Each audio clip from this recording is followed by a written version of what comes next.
Prípadne môžeš mať divákov na Twitchi, môžeš mať divákov na Kiku a monetizovať oboch. Je tam veľa dôvodov, prečo to robiť a doslova žiadny dôvod, prečo to nerobiť.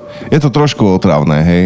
Musí mať druhý chat, čo mohol by som si to cez nejaký spoločný chat poriešiť, aby som mal jeden chat. Musíš mať dvakrát activity, akože tieto follows a tieto pičoviny, vieš. Inak to nemá žiadnu nevýhodu. A verím tomu, že keby som bol trošku technicky zdatnejší a keby som nebol taký väčšine unavený holub, tak že už to mám dávno poriešené, aby to bolo úplne seamless, aby som si s tým vôbec netrápil hlavu. A čo by bolo úplne najrozumnejšie, začať streamať ešte aj na YouTube k tomu, ale taký lenivý do piče so mnou sa nedá prísam, bo ja, kámo, už ani Instagram nečítam. Normálne, že mi tam vysia 3 dní správy na Instagrame, lebo ty koko, mne sa to nechce čítať, boha.